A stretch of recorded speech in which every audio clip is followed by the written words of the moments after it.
might be joining us for the first time or indeed listening to this for the first time, because we are getting a lot of people listening to recordings. This is a 4-part series. We have completed 2 rounds on October 19th and November 2nd. And today we're on the 3rd one. There's another one coming on 7th of December. What is it that we are trying to really bring about in this narrative is how could we really empower women, and especially mid-career women, to transform their life, their health, their impact, their career, and their leadership impact. We are looking through the lens of neuroscience and leadership development, which is something that I specialize in. And I must give a quick nod to some amazing organizations that are supporting us, which is there. You can see on the slide, the Executive Coaching Consultancy, Let's Talk Menopause, Menopause Matters, Powerful Women, Lean in Equity and Sustainability, and all of you who are joining us. So let's put the positioning for today's conversation. And this is a Venn diagram that you see out there. And where is it that we're going? So just to recap, you probably heard it in the previous episodes as well. So we're talking about mid-career women. We're talking about women in their 40s and 50s. What is it that we're asking is, can they transform? So the key word is transformation. And when we are working with women who are specifically in their 40s and 50s, the words that come to us is around, can they stabilize their health? Can they strengthen a particular aspect of their life? Can they stretch and do more? Can they flex? They want to talk about balance. They want to talk about being authentic. They want to unlock potential that they might not have really used up till now. They want to be bold, audacious. They want to expand capacity, not capability, because they're already top of the game at this moment of time. They want to accelerate. They want to fulfill their life ambitions. They want to influence the system. So that's the kind of audience that we come across when we talk with mid-career women, and fair so, because it should be at that particular stage of their life. So what we have been doing is looking at these different aspects, the 4 subjects, and what we're coming up to is a narrative. And the narrative is around these elements. So there's applied neuroscience that we've been talking about. We're talking about Ayurvedic practices. We're talking about evidence-based medical solutions, and we're talking about C-suite leadership acceleration strategies. I've been working on these subjects for, I would say, probably a decade. And what's becoming very clear is, this is a Venn diagram, as you can see, that there are certain aspects that all disciplines are talking about to help transform and do all of those things that we talked about, the earlier ones. And they're basic principles, and it shouldn't come as a surprise to you. So in fact, if you want, you could do a quick rating for yourself, because I think this is the 20% that will get you 80% results when you're looking at transforming and having exponential growth at this particular point of time. So it's the basics, it's the rest, and comes across all disciplines. It's rest. And in rest, it means, are you sleeping enough? Are you sleeping well? Are you having downtime with your family or with just yourself? So is rest a good element in your life right now? You could literally rate yourself on a scale of 1 to 10 and see where the delta might exist. All of them talk about movement. So whether it's yoga, whether it's cardio, so it's all about cardio, getting your heart working, pumping faster, and it's about strength, because in menopausal women, we do see that there's a muscle deterioration that takes place. So movement becomes a big aspect that helps you stabilize and strengthen your life going forward. It's about nutrition. Every aspect talks about nutrition. So whether it's your diet, it's your eating habits, the portion size, when you're eating, what you're eating, nutrition plays a big role. Hydration, water. Every discipline that we're talking about is talking about getting. These are the basics that is required for them to actually just stabilize and be able to get grounded, so as to speak. But what's also quite interesting is all of them are talking in different ways about capacities, about how you can extend your mental and emotional capacities. And that's the one that I'd like us to deep dive a little bit more, because the language and the framework and the way that they would really address this would be slightly different. So we're going to go a little bit into capacities, but we're also going to touch upon some really important aspects. Now, the neuroscience principle that we're really following through this entire narrative is clarity. Because if you're talking about empowerment and being energized, which was the other elements, women need to be clear. We all need to be clear. What are our choices? And therefore, we need to make a choice. So that's the principle that we are operating in. So let's go into the first conversation that we have, which is around health, which is around neuroscience. And I'm going to bring in a couple of aspects. So last time, if you remember, we talked about the intersectionality between neuroscience and menopause, because actually our mind controls what we are experiencing. So we talked a little bit about the PFC limbic dance, which is the entire battle that takes place and why emotions are all up in the air and we feel we are not under control. So we started unwrapping some of those elements. Now, from an applied neuroscience perspective, apart from some of the basics of water, food, exercise, sleep, which you need to get in order for cognitive health, it's clarity. And so therefore, we think what women really need to understand is what's happening in their subconscious mind. So last time, if you remember, I talked about the 95% of what you and I think is in the subconscious mind. So the more they're clear about what's happening in the subconscious mind, the more clarity they have about what they want to do something around it. And therefore, it starts helping them learning how they might want to change how they think, which is neuroplasticity. So whether it is neurogenesis, which is literally new neurons coming up next in your brain, which actually are close to the limbic system, because that's where memories are created, or whether it is myelination, whether it is synaptic clusters, any of those physiological ways is to really create new ways of thinking. And this is quite interesting because in subconscious mind, and I know Maria and I often talk about this, we talk about primary limbic drivers, we talk about your subconscious drivers, we talk about your inner blocks and how the inner blocks could be gremlins, assumptions, limiting beliefs, the stuff that you do know, many of us know of. And therefore, how do we react to the outer world? And neuroplasticity is quite interesting. We touched upon the scarf model last time. So these are techniques to help the person change the way they think. It could be circuit breakers techniques. It could be a whole host of techniques that we take them through around neuroplasticity. Or indeed, it could be whole brain thinking, because actually we've got more than one brain. And maybe if we have time later on today, I can tell you what might be the other brains that we have. But what I'm going to invite Maria to actually talk a little bit about is emotions, because we do know that menopausal women are often experiencing a lot of emotions. And actually, emotions is absolutely vital, got a bad label, but actually it's fundamental.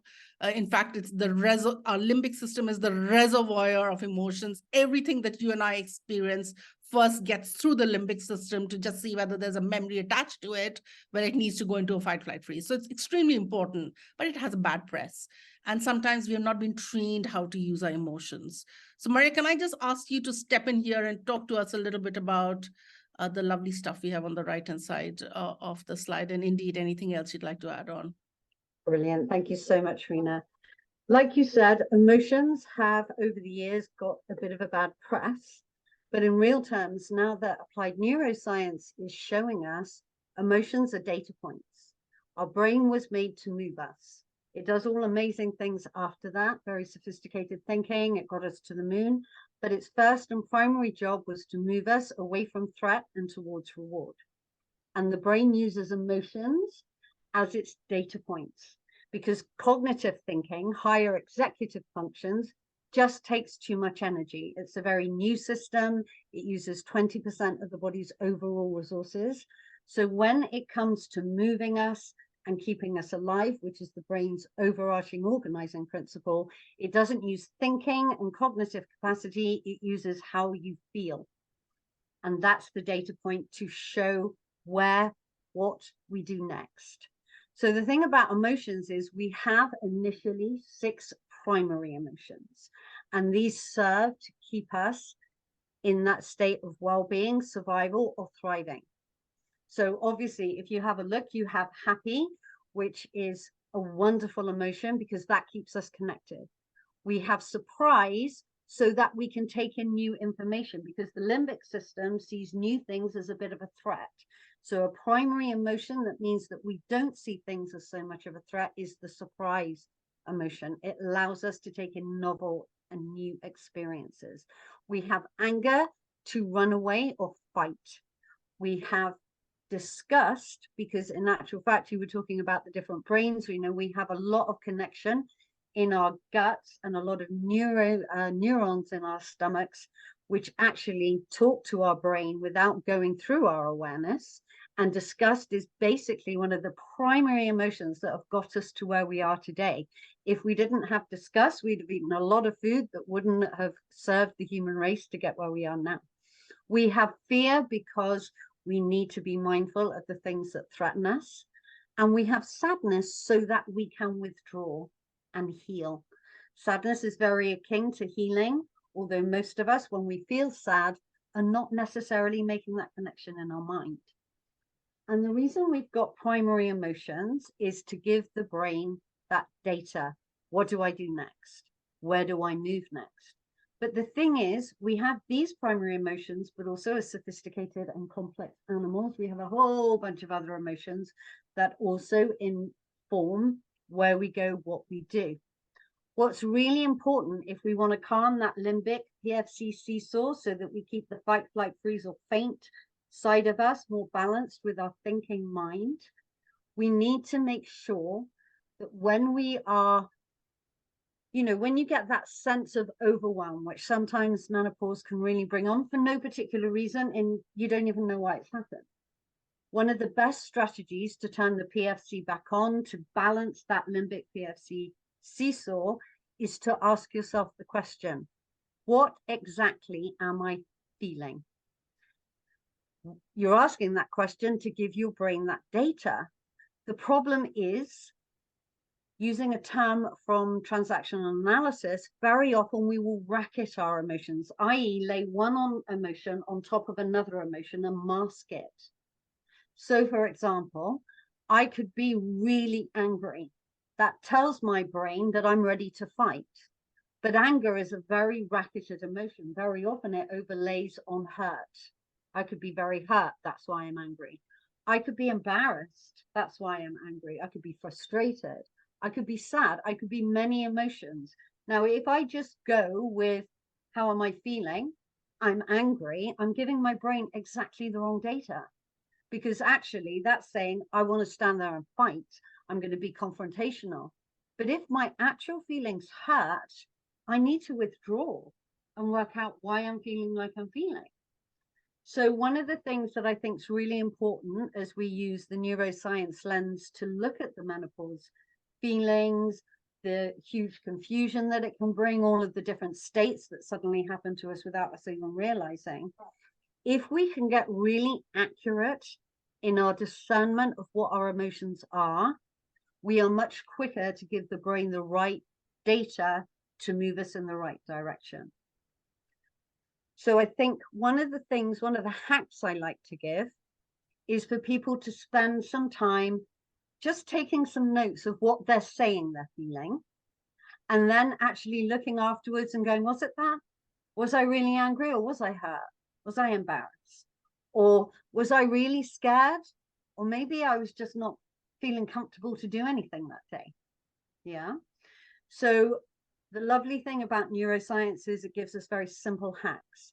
I'd invite people to go on to Google, print out a list of emotions. There are over 3,000. There are many, many. And then start really getting close and getting subtle about what their emotional landscape looks like, so that we have more agency. And the thing about menopause is sometimes it feels like agency is taken away, but in real terms, if we can get close to our emotions and the subtleties, we get the opportunity to have a lot more agency than we feel sometimes when we're through the menopause or during what part of the journey we are on. Fantastic. Thank you so much.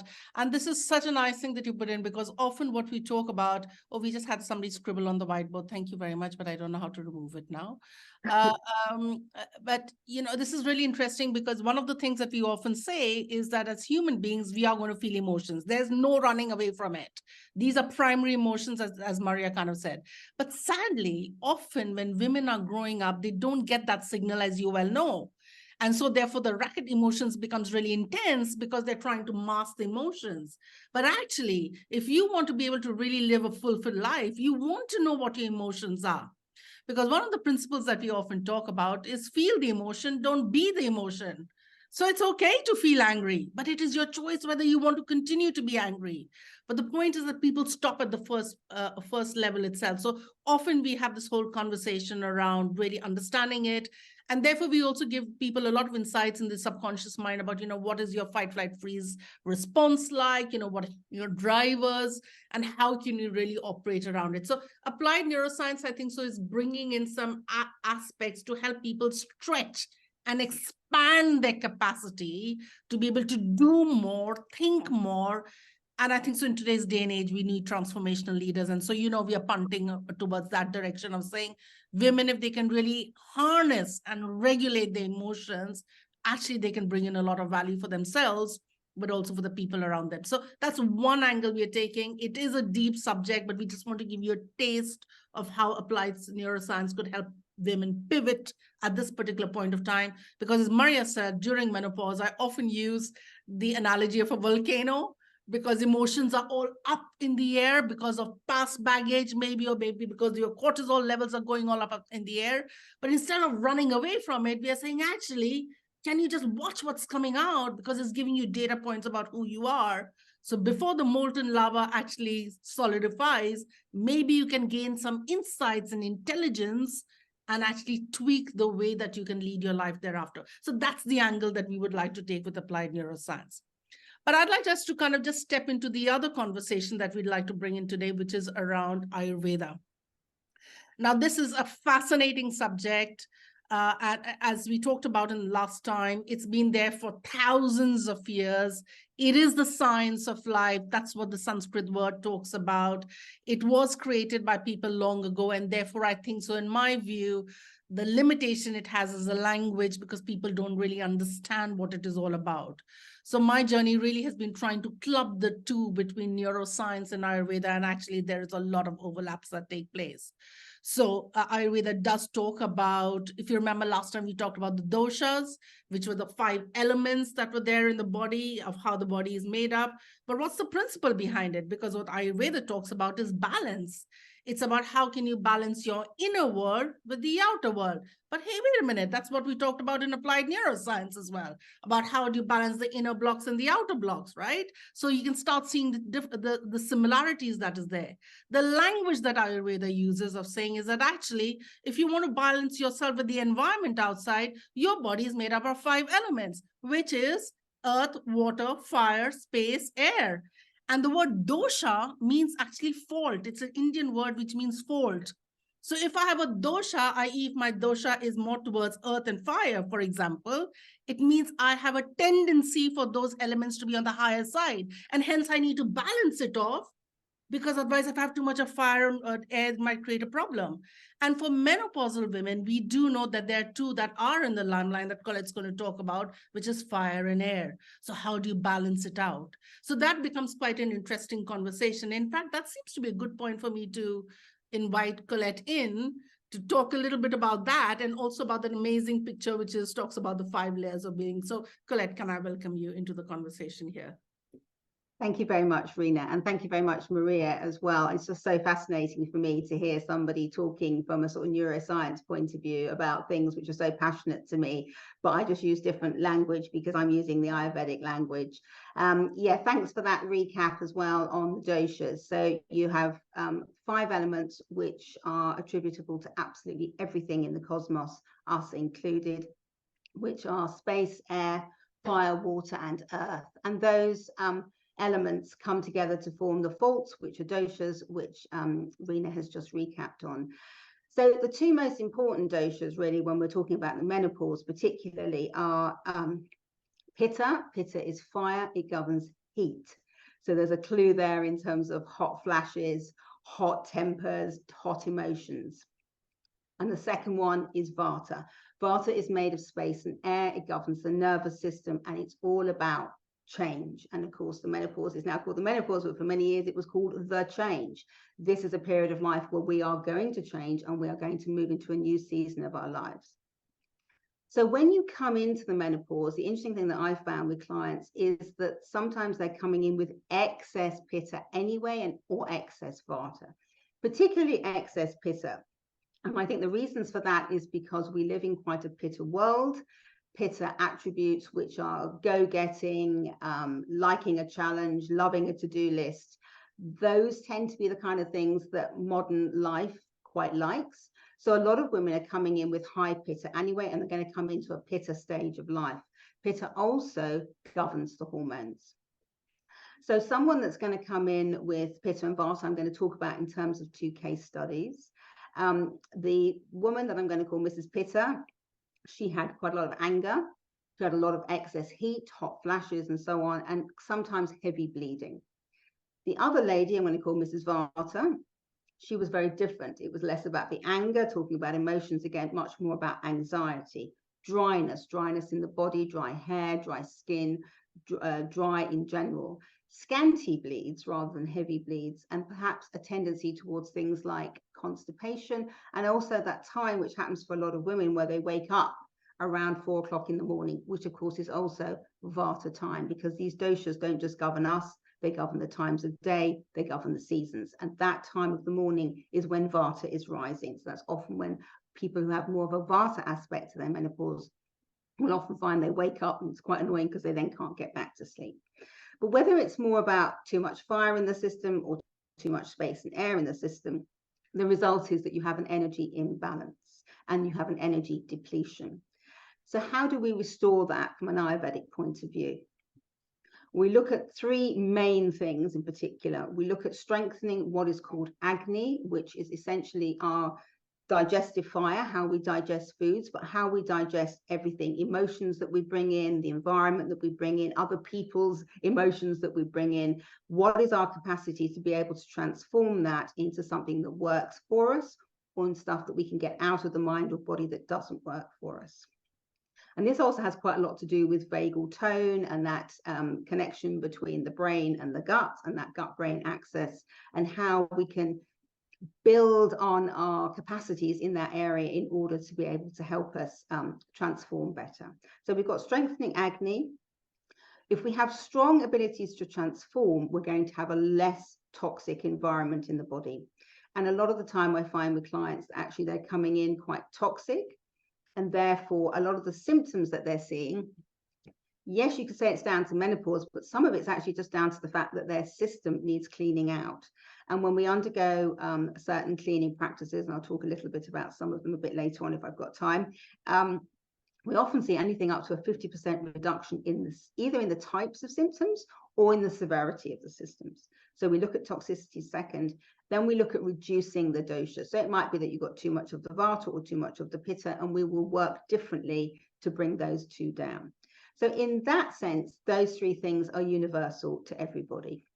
But the beauty of Ayurveda is that it is an individualized approach.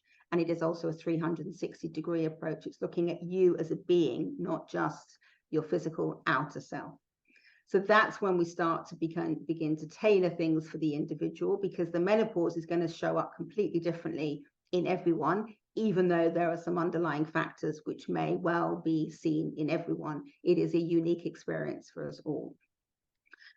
So how do we do that? Well, we work with what they're called the 5 koshas. I just like to call them 5 layers, and that is what the slide is showing there. Ayurveda believes that we are made up of these 5 layers. They are our physical form, which essentially comes from the foods that we eat. It's our energetic form, which the Chinese call qi, we call prana.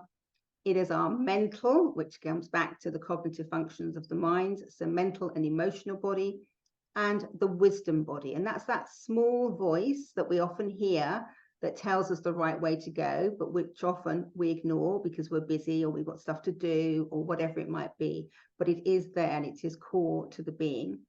And then right at the center of all of that, we have what is known in Ayurvedic terms as the soul, but I like to see it really more as a possibility of being much more balanced. So I'm just going to tell you a little bit about 2 clients of mine. I had a lady come in, as I've said, I'm going to call her Mrs. Pitta. She had very high pitta, quite angry, lots of hot flushes, had quite a stressful job, which was also pitta aggravating.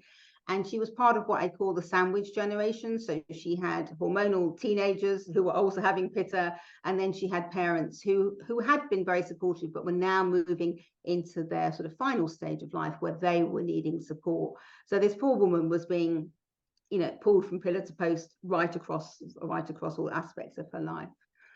So by using these 5 layers, we can start to say, well, from which layer shall we approach this person's healing solution? In this particular person's case, we decided to go for the physical form first. So we put her on a diet to reduce inflammation, to reduce heat in the system. She came off caffeine, she came off alcohol. We gave her certain supporting herbs like marigold and rose in order to affect the physical body. And in this case, it's because I think this person really needed to see results before she would perhaps get into the more subtle aspects. We then looked at her energetic state. Now, this is someone that was very driven. So she was doing things like Ashtanga yoga, which is quite an active form of yoga, 3 or 4 times a week. She was running, she was weight training, she was doing quite a lot of stuff.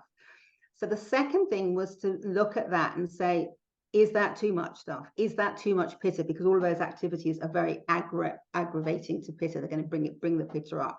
So we talked about keeping some, but letting go of some others so that she could get a bit more balance. Then we wanted to work on the mental body. We wanted to work on changing behavior, changing that neuroplasticity, getting new synapses firing up. And so we started to work with breath work, relaxation techniques. And then from that, and she made the transition herself. I mean, I was just there as a kind of conduit, really. She kind of got into her wisdom body and decided that from a career point of view, she was actually going to make some changes, which was going to allow her to have more time to be able to spend with the children and with the parents. So she made some changes where she actually ended up leaving what was quite a toxic environment and working another company in the same role, but in a much more flexible way. And that came out of the previous work that we'd done. And then finally for her, she kind of reconnected to her soul by going back to a pursuit that she loved when she was a child and hadn't done it for years, which in her case was horse riding. So that way we covered off all the 5 layers. She then decided that she still was going to go on to HRT, which was absolutely fine. And the 2 things dovetailed together. Now, the second client was Mrs. Vata, still in the menopause, similar situation to the other lady, you know, a stressful career.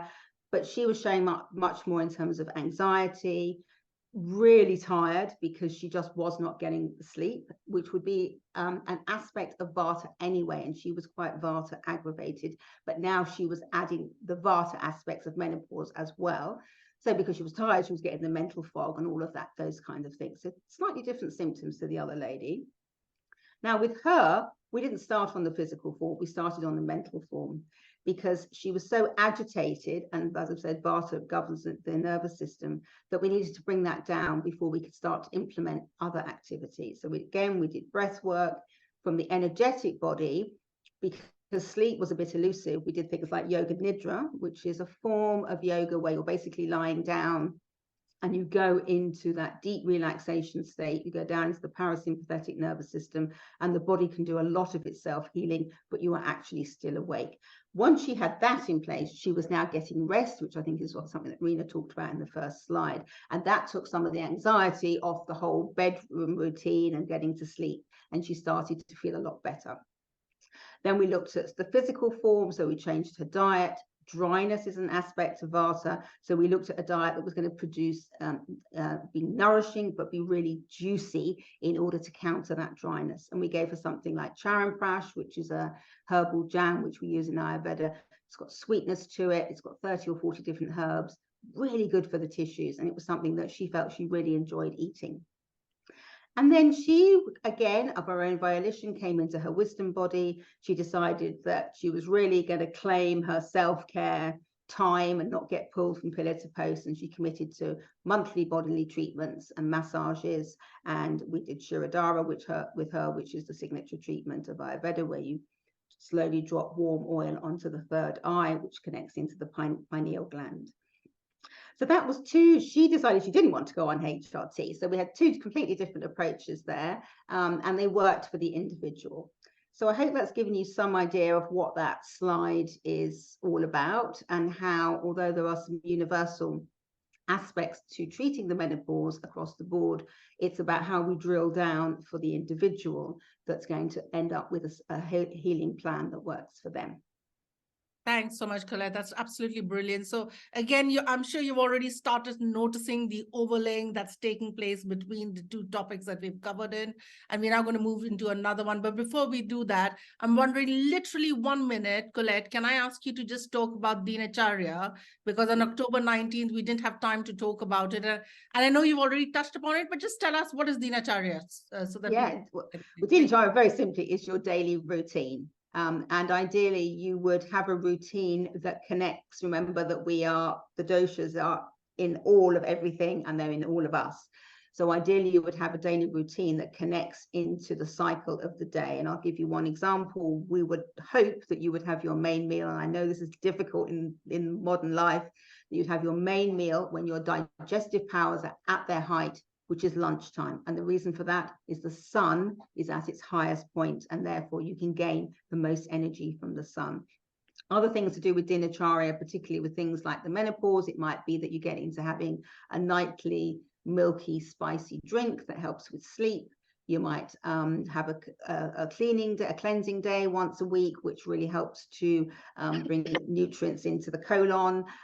You might just go for a daily walk. I mean, a daily walk, it can be so important. In fact, we were just talking about this when we came on the call, how beautiful it is at the moment with all the leaves, and that connection to nature, that connection to prana, chi, the universal life force, can make a huge difference. So it's really just all the little things that you may have in your self-healing plan. You just put them into the day, and you also put them into the season. So at the moment, we're in Vata season. So anyone that tends to suffer from constipation, insomnia, this type of thing, now is the time to really bolster your self-healing aspects so that you don't suffer the effects of excess Vata.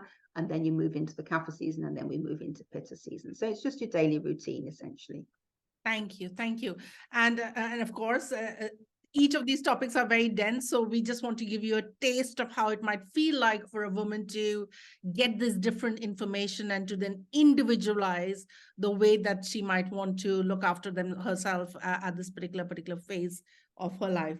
Actually, talking about individualization, it's a nice segue into the next conversation that we're going to have, which is really about evidence-based medical solutions, which I'm going to be calling upon Shashi to speak about. But just to very quickly recap, in October 19th, when we talked about redefining menopausal care, what did we really say? I mean, we have Heather Curie who was talking to us about it. We talked about the 3 phases of menopause. We talked about actually the symptoms that a woman experiences extremely individual, and therefore the care that she takes on should be individual as well. And hey, hello, that's the same thing that Ayurveda is talking about, and that's what we know from a neuroscience aspect as well. So there we see another connection that's taking place. We did talk about HRT and testosterone and some of the hormone replacement therapies, which Colette has talked about briefly, but we also talked about that that's not the magic pill. It has to be a much more holistic approach. And I know Shashi, who's there with us, really strongly believes in entire integrative integrative health, which takes into consideration not just the hormone replacement therapy, but a whole host of other things. But what I'd like to kind of really call upon you, Shashi, to talk about those 3 words that I put up there, and indeed anything else. And the reason I want to talk about it, because on October 19th, we talked about how sometimes women from ethnic backgrounds get impacted by menopause in a different way, and how, neurodiverse women could also be impacted in a different way as well. And I think so. I heard the word allostatic load first from you, Shashi, when you were speaking in the BMS annual scientific conference this year. And I thought, right, that makes complete sense. So tell us about those 2 and what implications it has on menopause. But also, if you want, you could segue into talking about cardiovascular, because we know that's the focus for this year's World Menopause Day as well. So give us a feel about, from a medical perspective, how for you think, what does evidence-based medical solutions mean? And I've asked you a lot of questions, but hey, I'd love to kind of get you on board with some of your thoughts. Thank you, Reena. So, all the points that you're bringing up are quite deep and do require a lot of deep diving. And thank you, Maria and Colette, for the excellent talks. And, you can see how it all comes together, how emotions, which is such an integral part that we recognize in conventional menopause practice. And we see how Maria talked about that, and how the different personalities, Vata and Pitta, and how menopause presents differently in different women, we know in conventional practice as well. So you guys, if you have listened to the talks before, Heather has spoken about the basic, all the symptoms, the treatment, and the evidence-based investigation. So I'm not going to go into it, but I'm going to pick up some personalization or individualization or different presentations to give you a bit of an insight into how menopause can present differently in different women. The word allostatic load is quite this is a word that's not very well known. Basically, it means the wear and tear on the body, whether it's physical or emotional, because of long-term stress, chronic stress. And people with different allostatic load, it has an impact on their long-term health, wellness and longevity, the chronic health conditions. And what we have realized is that women of uh, African or Afro-Caribbean origin, they have a higher allostatic load. And that may be because of long-term racial discrimination, long-term gender discrimination, the deprivation they might have faced, social or economic. And also women who have had what we call as ACE or adverse childhood events. That also increases allostatic load. So it wears down on them, the physical and their mental health. And it has an impact on long-term health. For example, women who have, or men and women, so we are specifically talking about women and menopause, is basically they might have a higher incidence of heart disease, they might have higher incidence of blood pressure, cholesterol problem, higher incidence of strokes, and their lifespan might be lesser. And this is seen clearly from the menopausal symptoms point of view. Women who have higher allostatic load might have more severe menopausal symptoms. Women who have had adverse childhood events in childhood, whether it's sexual abuse, whether it's various emotional traumas, they have more PMS, PMDD symptoms, their perimenopausal symptoms are worse, and their menopausal symptoms are worse as well. So what is important is when we are doing an assessment for menopause is to identify if the client or the woman who is coming in front of us, do they have any of these factors? Then moving on to neurodiversity again, it's a very, very, it's very different. It's very typical a presentation that women may have, and it's different from other women. So women with neurodiversity, for example, if they've got ADHD or if they've got dyslexia, it's seen that when they enter into perimenopause, menopause, there may be a resurgence or a recurrence or a relapse of symptoms. The coping strategies that they had heard before, which was working for them, or the medications that was working from them, is not doing that anymore. It's not, we have got various theories why that may be. So that may be directly related to the effect of estrogen. So estrogen affects the brains, and the direct lack of estrogen during perimenopause and menopause may affect the brain or the way the neuronal connections are working for these women. Besides that, there can be indirect impact of the symptoms of menopause. For example, if they've got terrible hot flushes and sweats, if these women are not sleeping at all, if they are having any, we heard from Maria how menopause can affect the emotions, and that can in then turn affect their ADHD, dyslexia, or their mental health. Women who have got mental health problems lifelong, for example, anxiety, depression, they've had treatment, they've had therapies, they have been doing well. Suddenly, as they enter into perimenopause, they feel that they are not coping very well. So again, it's very complex, and it's important to identify these things and then, work out, okay, fine, what was working before is not working. What do we do now? And then, it's really empowering for these women to realize that, okay, it's the hormones that's really bringing my symptoms back. The third point that Reena mentioned was the cardiovascular disease, and again, a very, very important aspect of a menopause transition, menopause change. Perimenopause or menopause is a major health and life milestone for all women, really. There's significant changes which are not only hormonally but metabolically as well. Women, there is a significant increase in incidence of cardiovascular disease postmenopausally. So as estrogen is protective towards the heart, So as you start losing the estrogen with perimenopause and menopause, the risk of heart disease increases. And so, if we compare a premenopausal women and a postmenopausal women, the risk significantly increases postmenopause. You probably hardly see many women in their early 40s or below having a heart disease, but beyond 50, then it's quite a sharp increase in incidence. So obviously, whether they are premenopausal or postmenopausal status matters. And also the risk of heart disease in women. The heart disease may present a bit differently compared to men. And often women are underdiagnosed. So, they might, as they don't present with typical symptoms, so they might not have the central crushing chest pain going into the left shoulder and into the jaw. They might have more subtle pains, fatigue, or shortness of breath. And often these women are not diagnosed in time. There's a delay in diagnosis. And the gold standard diagnostic tests which are there are not as effective in picking up heart disease in women compared to men. And also there is often a delay in treatment as well, or how aggressively women are treated.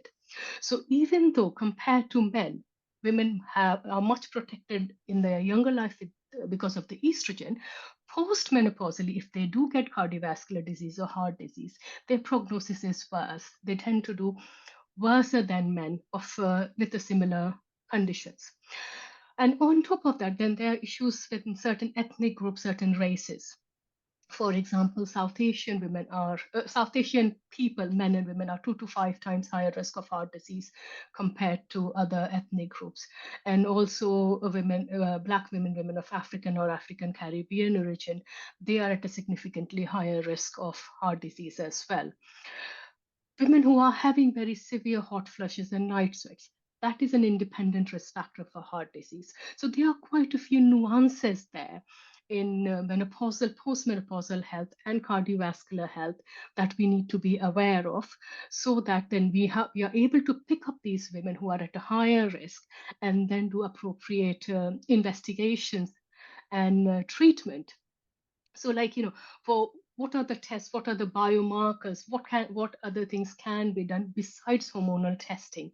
So that's something what I like to call 40 plus MOT, because as not just there are hormonal changes, but there are a lot of metabolic changes as well happening during this time. So women would often notice as perimenopause, menopause, there would be increase in their blood pressure. So very important to have their blood pressure checked on a regular basis, especially if they have a family history.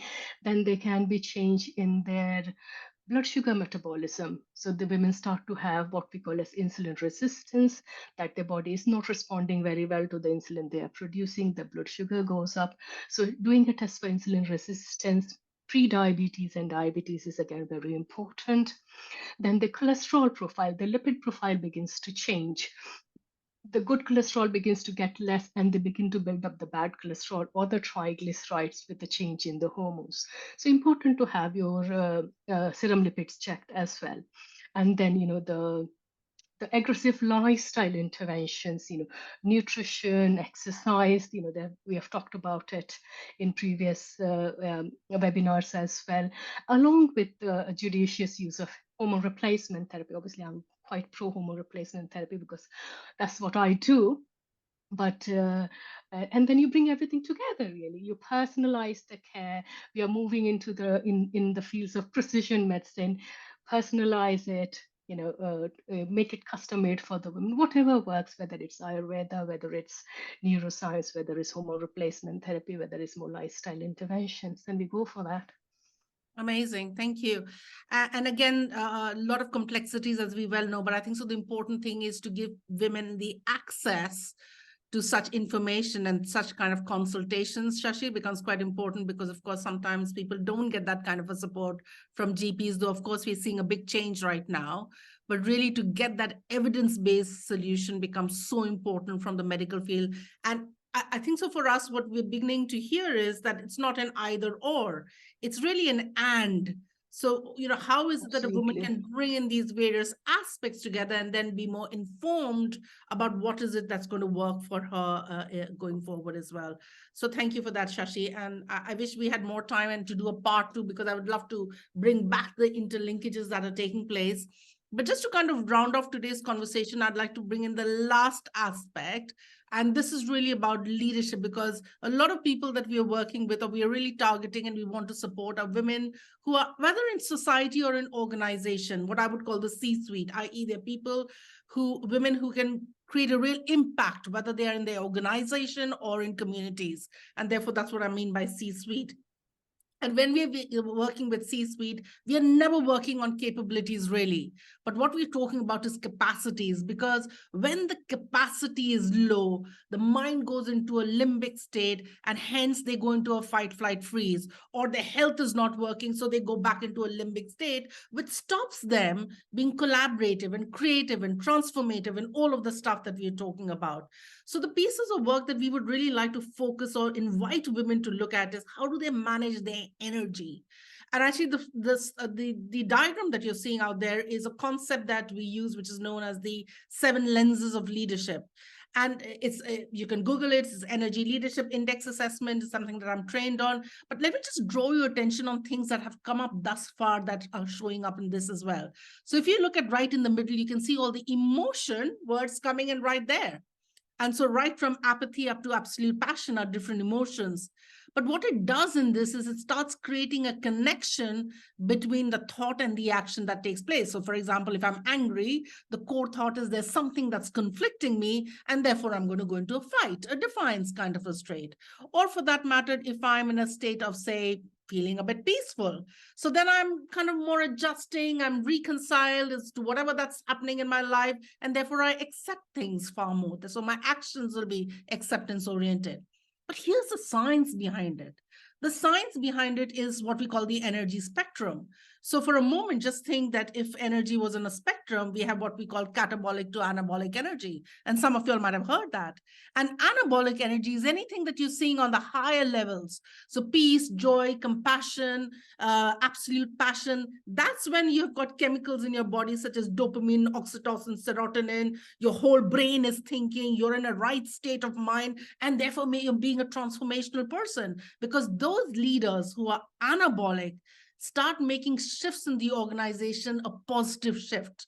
And they do it by managing their own energies in a different way. But on the other side of the spectrum, which is more on level 1 and 2, is what we call catabolic energy. And that's when we've got chemicals such as adrenaline and cortisol coursing through our body, which is a fight, flight, freeze, which is a limbic system. So you can immediately see the connection. The problem that's there is because a woman is going through so much in her life at this moment of time, she's caught in that trap. And therefore, she's getting only 3 choices. So this entire philosophy and this entire framework is really to help people be much more mindful on how they're using their energy levels. Because too much of cortisol and too much of adrenal, we know, starts creating problems that has been picked up in the Ayurvedic element, in the applied neuroscience element as well. So how do they really manage energy becomes a tool to give them to think through it cognitively, because a lot of people in the in the business world might be cognitive about it, but also to think about things like vision, legacy, and strengths profiling, which are important tools, just so that they can pivot and become greater leaders and start influencing change within organizations and community. So that's the invitation that we would have for women in this particular sphere. So I hope you're seeing where we're coming with our approach. If I was to start putting it all together, and I really would like your views on it. So I have rattled it off very quickly because I want to do a 5-minute breakout. Emma, if you could help set up a breakout for us. And what I'd like us to do in this breakout is kind of literally hear your views on, from your own vantage point, and maybe some of you are in the mid-career stage and you're managing your life really well, but still I'd be really curious to know that what resonated with you most, of saying, you know what, actually, if I had that aspect more in my life, that would be quite useful for me. But also give us some feedback that if we are to go forward and provide this kind of a framework and approach to women to kind of really understand how to really pivot and treat this as an inflection point, what would resonate for them? They might be your clients, they might be your friends, they might be your colleagues who might be in this particular phase. So would love to get your thoughts on it. I'm going to leave this slide on already. I just want to close off today's conversation, apart from a big round of thanks to our wonderful speakers and for each one of you to be here, just to say that we're going to be back on the 7th of December, because if possible, can we make our narrative even more exciting? And the answer is yes. we can. So on the 7th of December, I'm going to call you back. I'm going to invite you back for the final session before we end the year to really see that with all of this happening, with all the science that takes place, what's the story that we tell ourselves is the biggest difference that makes to the choices that we make. And so therefore, we're going to have that conversation. We're going to have some amazing speakers, right from people from rural India, right to people who are going to there in the Western world. And of course, we're going to be asking you for your stories as well. So it's been quite an interesting conversation. So thank you very much for being here with us today. Really enjoyed the conversation with you, Maria, Colette, as well as Shashi. And thank you, Emma, for the support. Thank you, everyone. Stay well, be well, take care. And we'll see you very, very soon. Bye for now. Bye. Take care. Bye. Thank you. Thanks a lot.